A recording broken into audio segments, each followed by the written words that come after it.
Hello friends, आजकल सबकी ज़ुबान पर सिर्फ एक ही नाम है, वड़ा पाव वड़ा पाव वड़ा पाव। हम लोग इतना फेड अप हो गए हैं ये वड़ा पाव के नाम से, लेकिन ये वड़ा पाव ने किसी को इतना फेमस कर दिया है कि इनकी चर्चा अब दिल्ली से लेके मुंबई, मुंबई से लेके आगरा, आगरा से लेके पंजाब, हर जगह हो रही है। और अब इनके वड़ा पाव में स्पेशल कुछ इतना खास है भी नहीं, लेकिन है भी बहुत कुछ, क्योंकि इनकी मार्केटिंग करने का तरीका कुछ अलग है।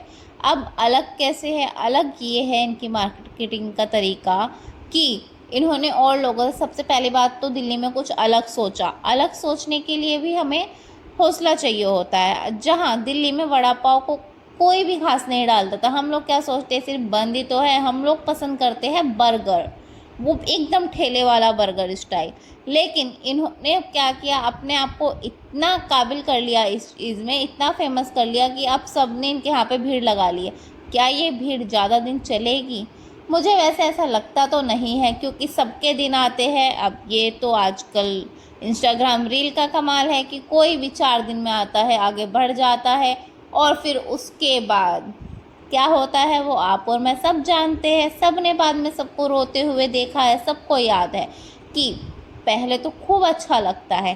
अब इन दीदी से हमें सीखना क्या चाहिए? हमें ये सीखना चाहिए कि जब आपका धंधा चल रहा हो, आपको उस टाइम के लिए पैसा इतना कमा लेना चाहिए कि जब आपका धंधा कम चले तो आपको कोई दिक्कत ना आए, या उस बिजनेस से आपको कुछ ना कुछ ऐसा कर लेना चाहिए कि आपका साइड में भी एक बिजनेस और चलता रहना चाहिए, ताकि जब आपका वो बिजनेस डाउन पर आए तो आपको कोई दिक्कत ना हो। और आजकल मुझे नहीं लगता कि डिग्री की कोई वैल्यू रह गई है, क्योंकि कोई भी पढ़ने के बाद भी ठेला ही लगा लो, फेमस तो हो ही जाना है। ऐसा फेमस होने का आपको क्या लगता है कि कोई फ़ायदा है? मुझे नहीं लगता, क्योंकि बाबा का ढाबा भी एक टाइम में तो खूब चला था, लेकिन बाद में क्या हुआ, बाबा जी को रोना ही पड़ा। अब रोते रोते बाबा जी अपनी भीड़ को ढूंढ रहे हैं, लेकिन वो भीड़ तो दीदी के पास पहुंच गई। अब दीदी के पास भीड़ चली तो गई है, लेकिन समझ में नहीं आ रहा कि ये भीड़ कब तक दीदी के पास रहेगी, क्योंकि बाबा का ढाबा वाले बाबा जी उनको बहुत मिस कर रहे हैं। उनको ऐसा लग रहा है कि मेरी भीड़ जल्दी से आ जाओ मेरे पास।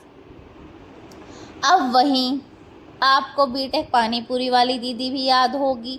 उन्होंने अपनी डिग्री की फ़ोटो लगाकर अपने आप को काफ़ी आगे पहुंचा तो लिया।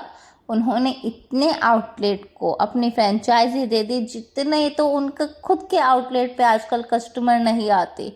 अब कस्टमर आए या ना आए, उन्होंने तो खैर फ्रेंचाइजी देकर थाल ले ली। अब ये चीज़ आपको सोचनी है कि आपको थाल लेनी है या फिर बेकार रहना है, क्योंकि इन्होंने कुछ ना कुछ आइडिया ऐसा लगाया, दिमाग ऐसा लगाया कि ये फेमस हो गई।